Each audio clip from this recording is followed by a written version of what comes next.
Hi, welcome to What's the Vibe with Katie and Amy. We're back for another week, Back again. whether they like it or not. That's true. How was your week, friend? Oh, friend. It was much better. It was Good, much better. good. I didn't snap on a single person this week. Did you leave any negative reviews anywhere? Nothing. Wow, Nope. I'm proud of you. Thank you. You're welcome. Oh my gosh. Hey, right off the top, I want to say, because I know somebody that watches our podcast like Sunday at midnight when it comes out is our beloved Aunt Kim. And it was her Okay. birthday. It was her birthday this week. So happy birthday. Happy Happy Mother's Day. birthday. So I wanted to say that. And then I have two things I want to ask you if you know about. First of all, I don't know how to say it, either Hanta or Hanta virus. I have, in fact, heard of that. You've seen this cruise ship that's just stuck out in the ocean? Yeah, I've seen a lot of videos of people saying, don't let them people off that boat. I saw one meme where it was just somebody pushing the ship underwater. Please, somebody, I'm sorry, but a sacrifice has got to be made for the greater good. And I'm such a poor person that my first thought was I'd be so pissed if I saved all my money to go on this cruise. And your vacation Now was I'm just ruined. stuck at sea with dead bodies. That Oh, sounds like something that sounds that creepy. would happen. Oh, God. Yeah. Are you worried that we're going to have another lockdown? I mean, I did enjoy our last lockdown. One thing about me is I'm a homebody. That is how my Yeah. mom raised me, and I will never, ever, ever not be a homebody. It's my favorite place to be. So I don't know that I would be mad. I worked all through the last one. My biggest fear would be if I did get quarantined to home that I'd never leave again. Are you going to become agoraphobia or agoraphobic? I'm, I'm already there. I've Oh, become, I didn't know this about you, Amy. man, if I can go to home and work safely. Um, Once I have to venture outside of that, it's pure panic. It's understandable. It's chaos out there. Yeah, it's bad. Yeah, no. Oh, and the other thing I wanted to ask you is, do you know who Elizabeth Smart is? I do. Yes, she was that young girl that was kidnapped. She was held captive for months, and then she got returned to her family. And she Yeah. grew up in like that really Mormon, like kind of just wholesome atmosphere. Did you see she's a professional bodybuilder now? I did see that. It's amazing. That is amazing. She found a way to overcome some trauma and she's doing it. Yeah. Those were the two things that I was like, other than what I'm going to tell you about, I was like, oh my God, has Katie heard of these things? I have heard of both of those things. And yes, I am skeptical, but not necessarily scared of the hantavirus, whatever. And go Elizabeth Smart for being a I know. bodybuilder. I know. As I laid on my bed scrolling, watching the videos, I was like, good for you, Queen. Laughing and all of your rolls are jiggling. Yeah. You're like, can't relate, but you go, girl. Having a crispy Coke. Perfect. But we're sending her the good vibes. Yep. Did I miss anything? Did you see anything fun this week? I don't think I saw anything. I wouldn't call the hantavirus fun. um, No, me either. but I don't have one today, but I have been getting a request from one of our fans for an update on the Alexi Treviso story. You remember her? Yes, yes. Remind me briefly. She was the girl that went to the hospital with her mom for back pains and went into the bathroom, had a baby, and then put it in the trash. So Yeah. I'm in the process of looking for some updates for her. So those will be coming within the next couple weeks. Oh my God, you saying that reminded me that I got mad at a TikToker a couple weeks ago because I was scrolling through TikTok and she said, my brother went to prom with his high school girlfriend She went in the bathroom. She delivered a baby. She threw it in the trash can. She went through this whole big long thing, and I'm invested. And at the very end, and videos can be 10 minutes now. I know, it's kind of annoying, to be honest. Yeah. She goes, "Okay, it wasn't really my brother, but I just wanted you to care about this." What? Yeah, I was pissed. You're gonna tell a whole it would be like me telling my story today and being like, "This woman was my mom." And then at the end, no, she wasn't. Actually, now that you've stuck with me this entire time, I didn't even know this woman. Yeah. What is wrong with people? But yeah, I Wow. do wanna know what's going on with Lexi? Alexi, yeah. So Alex. she is from what a brief update, very, very brief. To my understanding, she's out living her best life, and there's a lawsuit in the process with the Supreme Court and the hospital, and they're just kind of waiting for that to, I don't know, make a decision, I guess. More updates coming soon. I don't understand that. Yeah, please tell me. Yeah. That's crazy. That's all that I Alright. think I had this week. Well, I'm ready to tell you about my vibe then. Okay, what is your vibe today, Amy? Right. You do. It is Okay. your turn. Okay. My vibe is nostalgia, Fun. educators. Okay, it was teacher week last week. Oh, good. Winning question mark? Okay. Tragedy Okay. and conspiracy. Fun. A All lot of right. vibes. A lot of vibes. Do you have a guess who I'm gonna tell you about?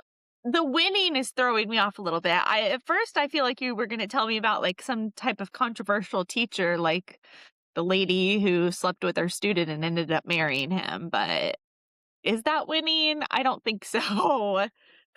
I was obsessed with her for a while. Mary Kay Letourneau, is that Thank who you're you. thinking Yes. of? She's a bad teacher. She is a bad teacher. Are you gonna tell me a story about our friend Star? Oh, when I was putting this story together, I was kind of laughing at myself because perfect strangers will know me for 5 minutes and I will somehow find a way to tell them. My daughter's a teacher. My daughter's a kindergarten teacher. I do think I've And heard that with patience. yeah, absolutely. And if somebody tells me they're a teacher, well, I know a better teacher, and that's my daughter.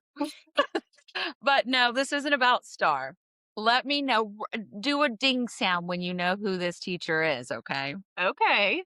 I'm going to tell you her name right off the top, then you tell me if you know. This is a story of Sharon Christa Corrigan. So far, no dings. She always went by Christa, though. Christa Corrigan? Is she local?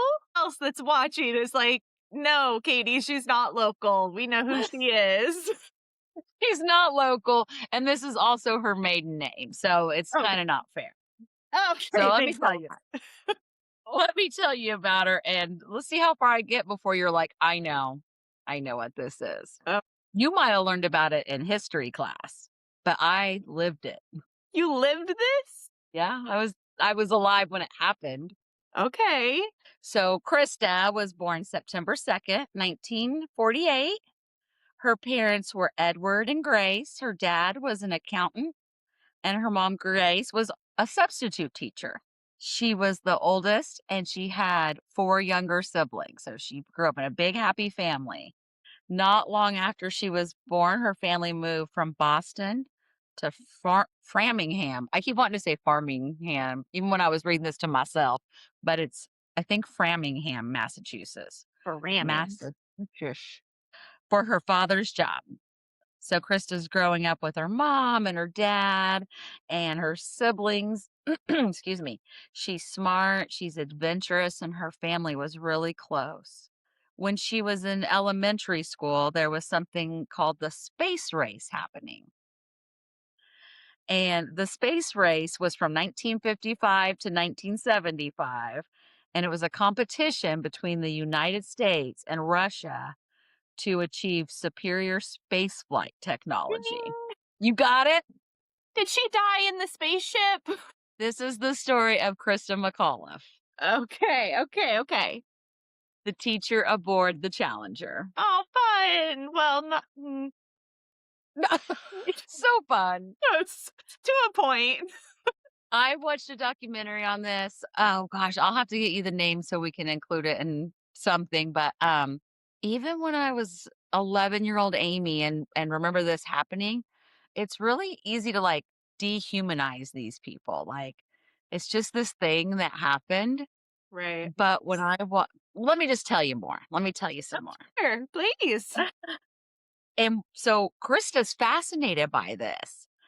And even her elementary school friends remember her talking about how cool this was, that people were going to be traveling to the moon. I mean, it's pretty unbelievable, especially what, We're in 50 years ago? 1950s, yeah. While still in high school, she once told a friend, someday people might travel to the moon as easily as taking a bus. We're still not there, Krista. We're still Not not doing that. not quite. Maybe in 50 more years. We'll see. Well, you'll see. We'll see. You would Okay. only be a measly 82, Amy. That's true. I'll make it to 82. After graduating from Marion High School in 1966, Krista pursued her passion for learning at Framingham State College, earning her degree in 1970. The same year, she married her high school sweetheart, Stephen McAuliffe. And so together they began building a life centered on education, family, and public service.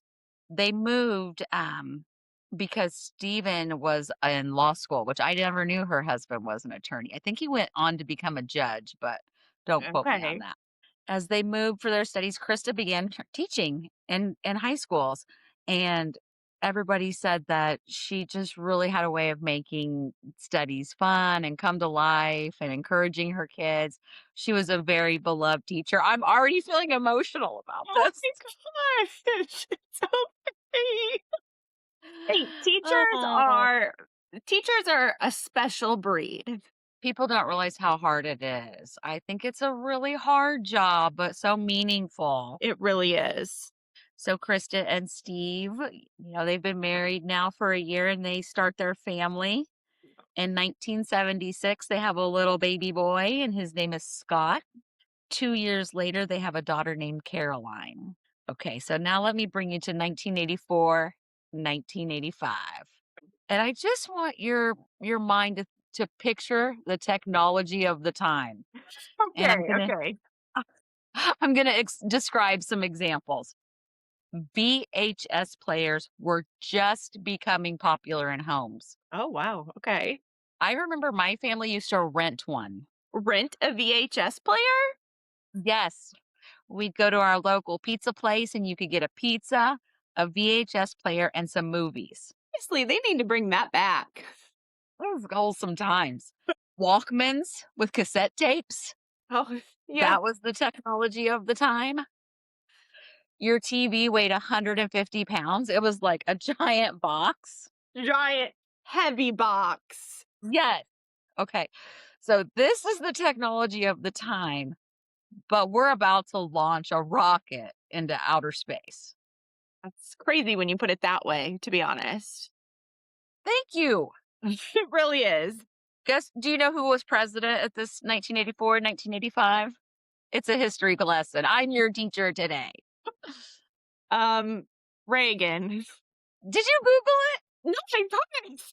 I know my presidents. Yep. What can I say? And we had vice president was George Bush. Yeah, that's what I was going to say. No, I'm just kidding. Know that. Okay, so on August 27th, 1984, President Ronald Reagan announced the Teacher in Space Project during a ceremony at the Department of Education aimed at honoring educators and inspiring students by sending a teacher into space. He instructed NASA to choose one of America's finest teachers as the first private citizen passenger on the space shuttle. Katie, guess how many teachers applied to be the teacher on the Challenger? I hope it was thousands, but for some reason, the way you're asking the question, it makes me feel like it was 10. No, you were right the first time. 11,000 teachers. Wow. How do you pick And 1 out of one, 11,000? that tells you how special she was. Yeah. Um, Reagan State, this is a direct quote. When that shuttle takes off, all of America will be reminded of the crucial role that teachers and education play in the life of our nation. Aw. Oh, the initiative aimed to boost interest in science, mathematics, space exploration, with the teacher expected to conduct lessons from orbit. Okay. What? I didn't know that. Yeah, she had lessons planned that she was gonna teach on, like, day 4 that they were orbiting the Earth. They weren't going to the moon, they were gonna orbit the Earth. Okay. And there was, like, essays, applications, public speaking, she had to pass a physical. There was a very, competitive Yeah. contest, I guess, for lack of a better word, prize. Mhm. And, of course, Krista was announced the winner, and remember, she's got a 9-year-old son and a 7-year-old daughter at this time. And most of the training was taking place in Houston, Texas. And I forget where the family lived. I will come across it in a minute, but it was, I want to say, New Hampshire. So not close. So, yeah, not close at all. Not even like a couple hours away. You could just go see mom.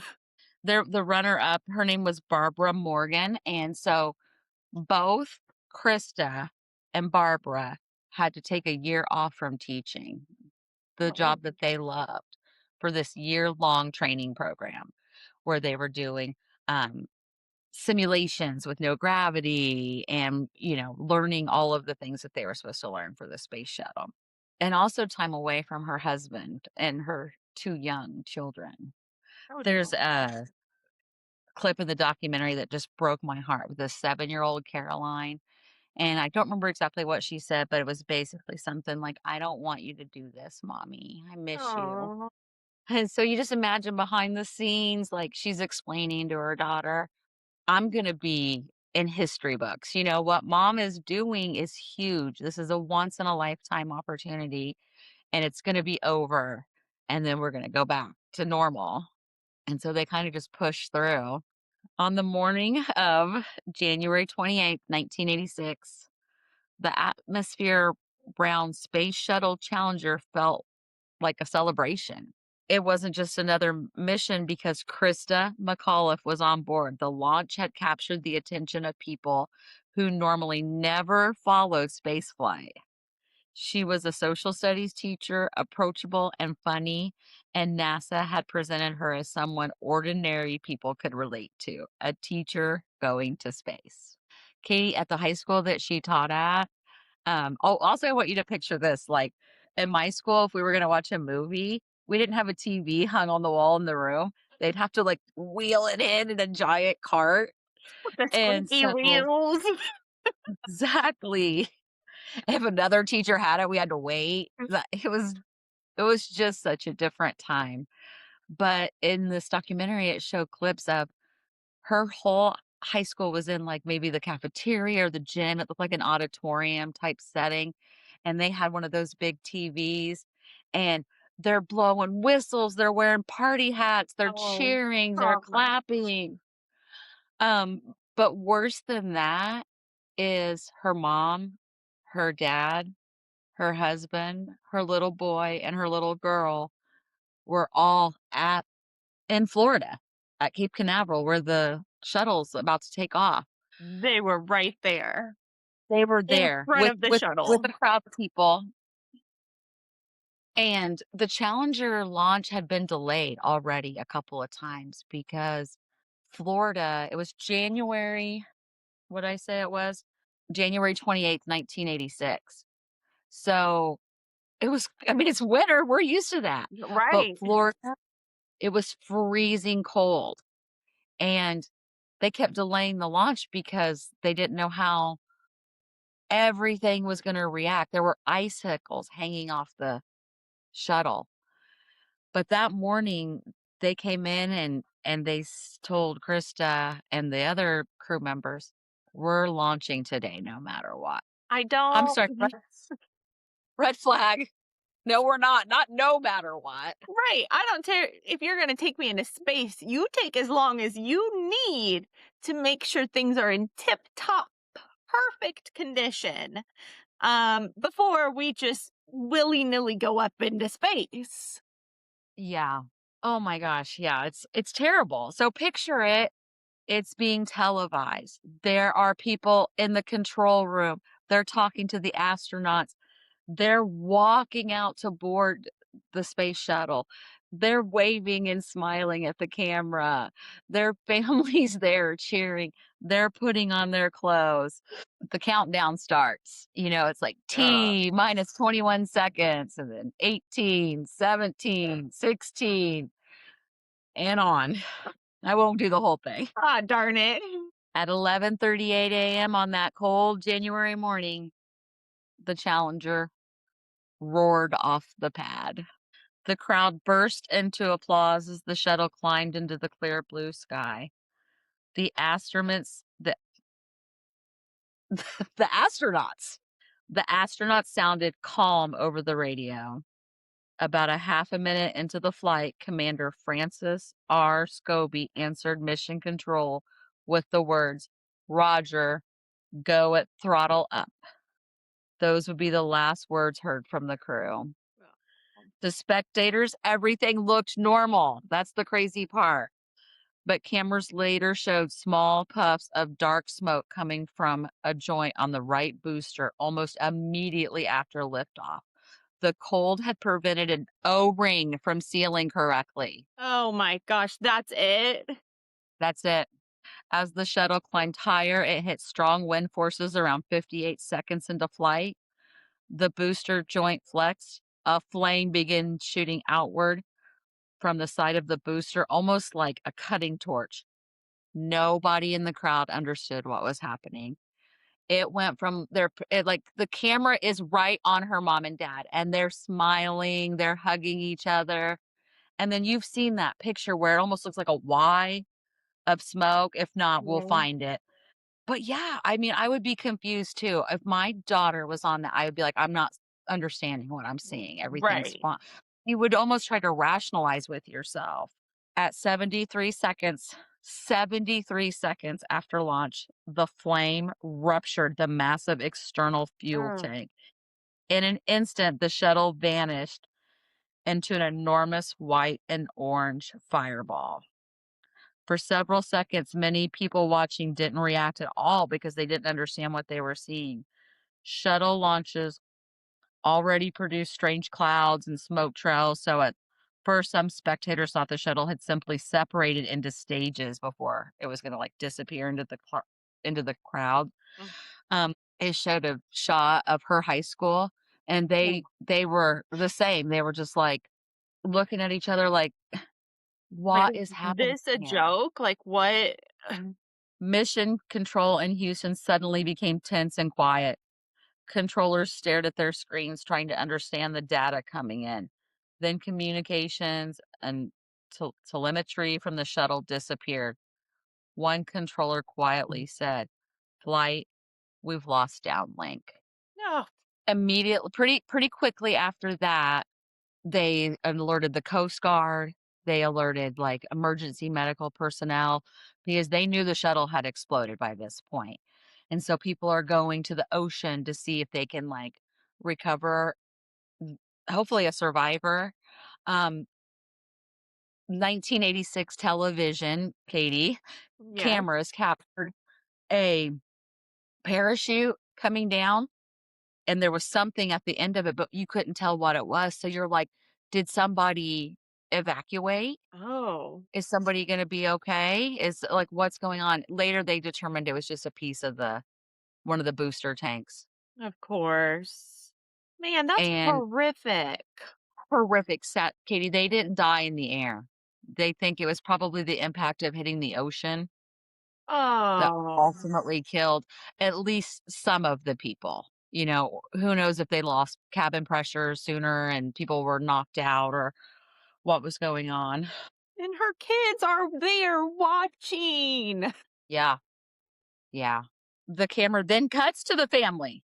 Christa McAuliffe's family had been smiling only moments earlier. Her children had been watching proudly as their mother launched into space. When the explosion happened, confusion spread through the viewing area. Some family members pointed upwards, seemingly unsure, like what was going on. At Mission Control, NASA officials said still avoided immediately saying the shuttle was lost. Procedures required confirmation. For several minutes, they remained a tiny, desperate hope that there had been some kind of that it was some kind of recoverable emergency. But as time passed with no signal from the Challenger, everybody knew what was going on. It's tragic. It's so Tragic. it's so sad. Like, I just can't imagine being, like, her husband who's standing there watching this, who knows that his 2 children are standing there watching this. Like, how do you react yourself, but also help them? Like, what? Plus her whole entire school, like, Can you even imagine? It was such a different time. I feel like if something like that happened today, we'd have 3,000 perspectives on what was going on and how they were feeling. Well, yeah. there was no social media. There was none of that. And her parents later did an interview and they said that even if they had tried to stop her from going that day, she wouldn't have listened. Like it was her lifelong dream. And there are videos of her and there was another woman aboard. Her name was Judy Resnick. And when they were doing the waitlist stuff, this is something me and you would do. They just started leapfrogging each other and they were just goofing off. They were just girls. Just They were girls. just Oh, girls. that's so sad. I know. That is the tragic story of amazing super teacher Christa McAuliffe and the Challenger disaster. Her Oh. children are grown today. Obviously, Scott was only a couple years younger than I am, so Mm. they're still alive and well. He did go to the 30th anniversary to honor his mom, but they don't do press. They don't talk about it. They just Okay. um, went on to live quiet lives. Um, Katie, they're both teachers. They're both they're both teachers today. There's been several schools named after Krista, and recently a statue put up in her honor. Oh, that's great. Oh, that's so sad. Oh my My god. story's a bummer. But I Oh, mentioned a conspiracy theory. yes, yeah. So if you want to go down a rabbit hole, there are people that wholeheartedly believe that those 6 people that died on the Challenger that day either never got on the Challenger or somehow survived the crash and are still alive today. And they have, found that they're supposedly still alive, living by the same names. Oh, If you Google, like, Christa McAuliffe today, there's some professor somewhere that has her same name. Same with Judy Resnick, same with, the SCOBY guy I mentioned. So, that is a very wild conspiracy theory. I don't believe it, but I do think it's fun to fun to include. I love a good conspiracy theory, and I can often get on board. That one sounds incredibly far-fetched, though. Like, come on, people are going to have the same name 30, 50 years later. I bet 30. there's people with our names out there, so we should find them. We should. Today, this is my guest, Amy, and then you have a guest, Katie. Maybe. Don't Oh, hang on. Just a brief intermission. So s so s sorry, my dogs are going off. Jazz is trying to deal with them, but they're a handful. That's okay. Welcome to podcasting the best we can. That's all we can do. That's all we can do. I'm just taking this mobile. Might help if I go back another room deeper. Nice. Thanks for working with me. You know what? I might go back to my car next week. We'll see. Okay, okay. I don't love any of my locations so far, so it's fine. Yeah, that's where I'm at with it. Well, Katie, what is your vibe? Amy was really not riding the vibe train this week. The vibes, they were lacking. I was struggling. I researched 2 stories. I didn't love either one of them. Here, I'll just give you a quick brief. This is what they I've were. been there. And it's almost like I get a couple freebies when we don't land on the one we want. Yeah. Perfect. So the first one I did was about a lady named that they called the Green Widow in the 80s, I think. She hired a hitman to kill her husband, and then she hired a hitman to kill the hitman. That actually sounds great. I mean, that's really the bulk of the story. Just so I was like, I need more. I need more. And then I tossed that one to the side. Been there, been there. The other one was actually Jacob's idea, and I started researching it, and the story just seems too fresh. But I'm sure you have seen the quadruple amputee Oh, yes. was arrested for murder recently. Yes. Yes. I am know nothing about it. That would have been a fun one to learn about, right down to how did he do that? I mean, all I could figure out was he was driving down the road, arguing with somebody, and shot somebody. There's nothing this man can't do. He's a professional cornholer. He's a cornholer. He can drive. He can shoot. He can, yeah. Yeah. So, He's getting more shit done than my ex-boyfriend. blessed limbs. Exactly. Oh gosh. So I thought that was a good story, and it could be funny, especially because I played on the guy with the leg last week. Yeah. You're just into amputees. I guess. Then on Thursday, I got up and I was sitting at work, and I was just sitting there thinking about the podcast. And I was like, you know what? This weekend is Mother's Day. Mm-hmm. Mm-hmm. So the vibe today is brave, Okay. strong, loving, selfless moms. Oh, moms, plural. Moms. So I thought it would be fun if we talked about our favorite memories of our mom. My mom is still Aw. alive and here today, but I know yours has passed. Mhm. And then also just our favorite thing about our moms. And then Aw. I have a short story about a mom out there. Okay, that's awesome.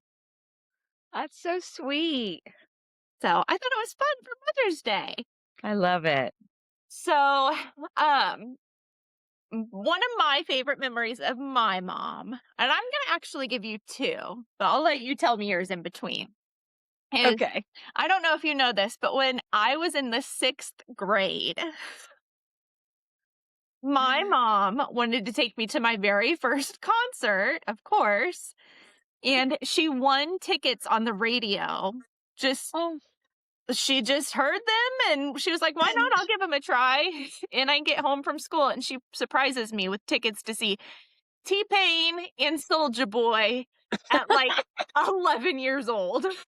Katie, you have told me this before. I think when I was doing the Soldier Boy, when I was trying to Oh do my the Superman.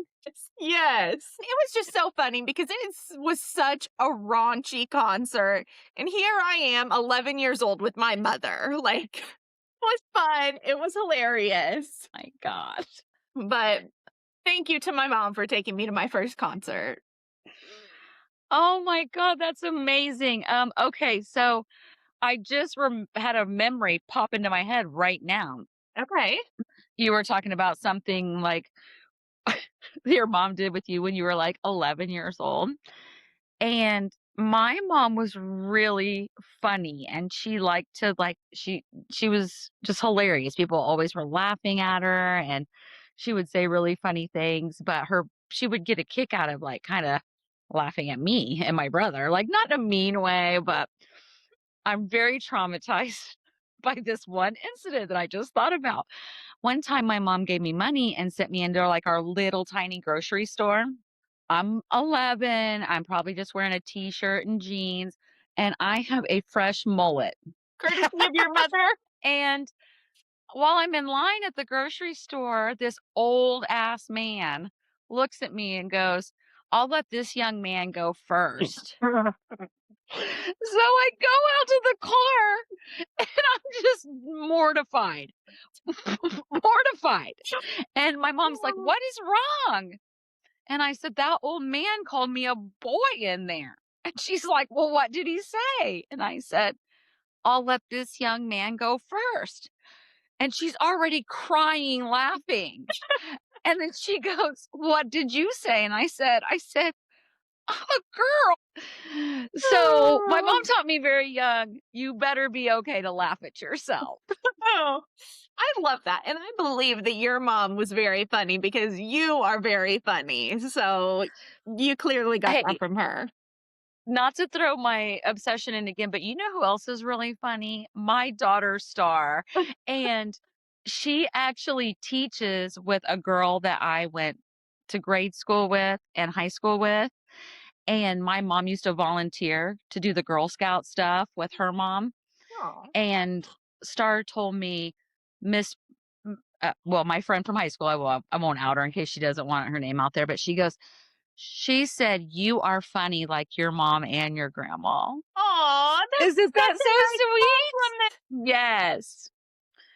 We got the Oh, funny gene, hopefully. yes. One other of my favorite memories of when I was little with my mom, because I've been thinking about this for, well, I guess one day now, because today's Friday and I came up with it's For yesterday. 20. So yeah, after 24 hours of really thinking about it, I came up with a better one, especially because I know my mom's listening. But one of my favorite memories is my mom raised 4 girls as a single mom on her own.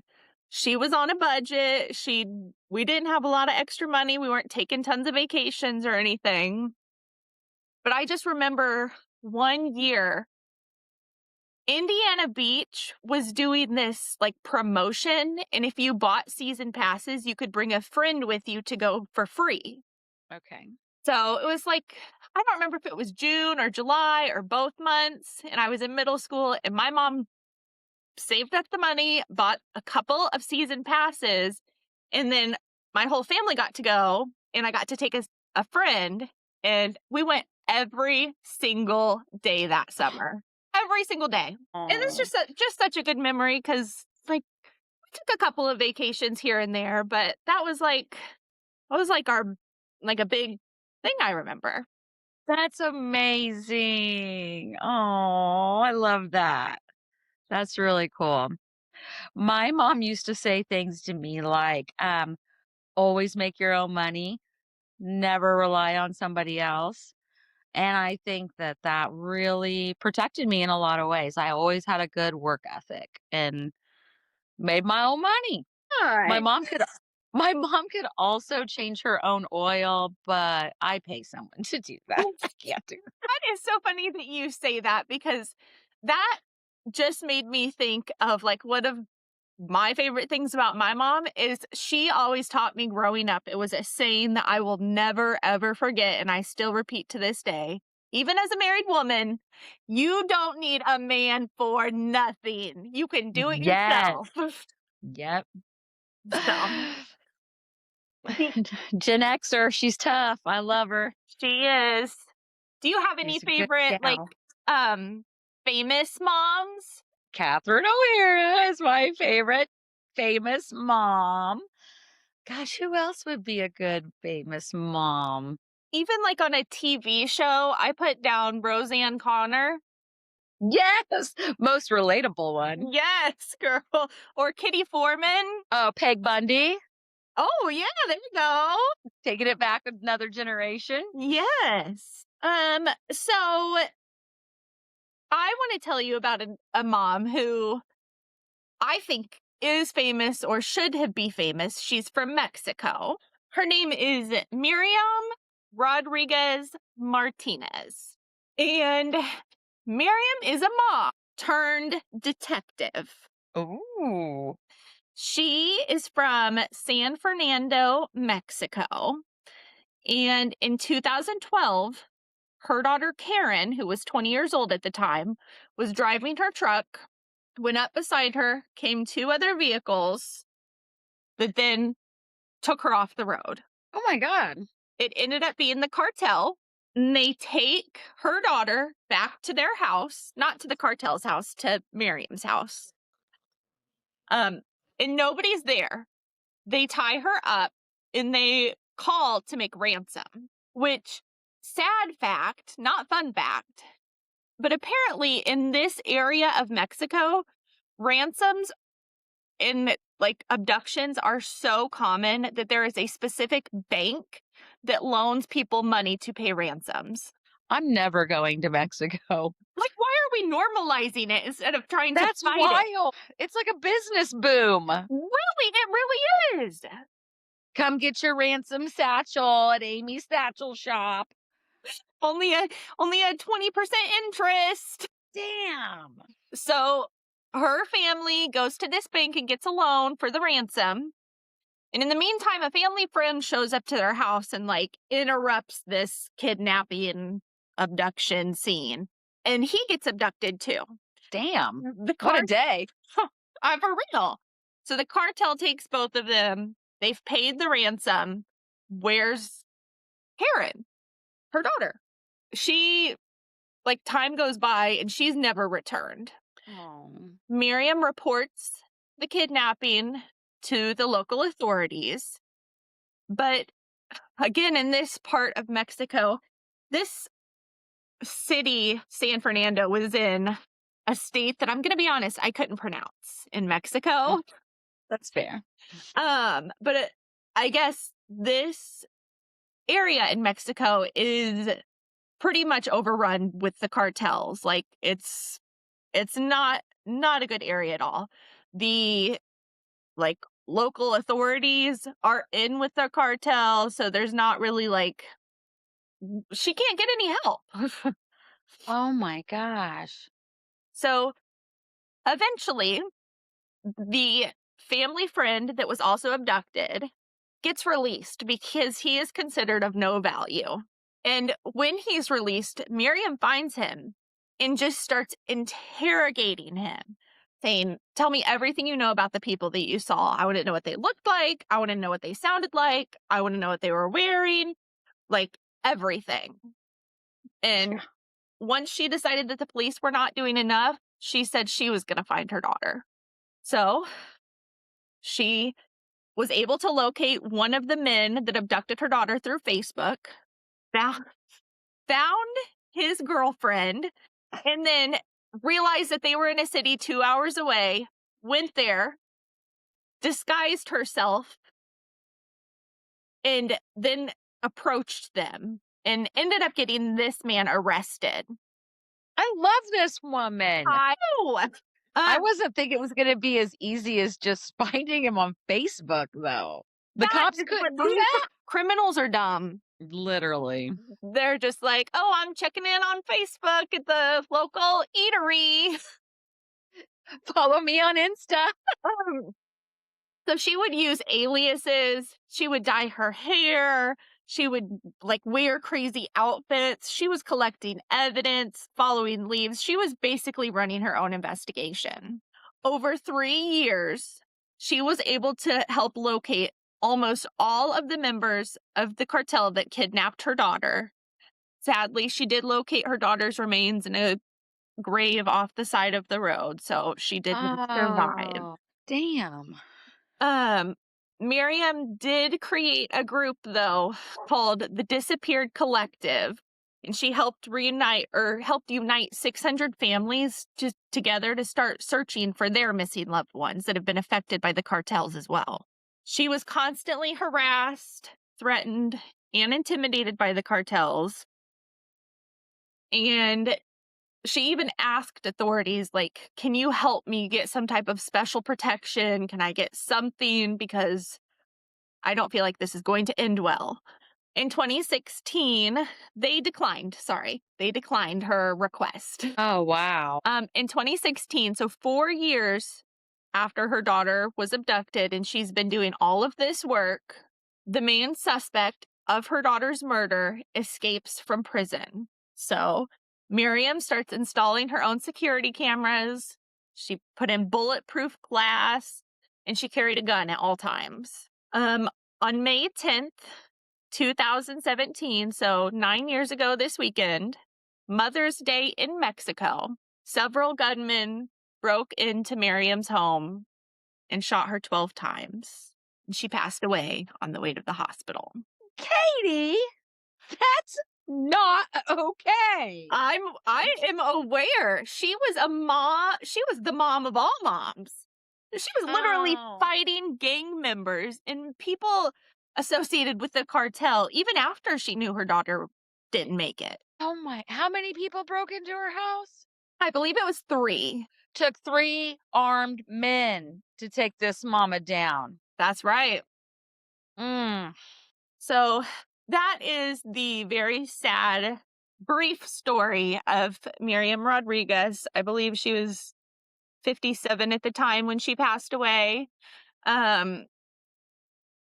But yeah, I thought, like, in the spirit of Mother's Day, what better, like, name a better mom. Have a great weekend.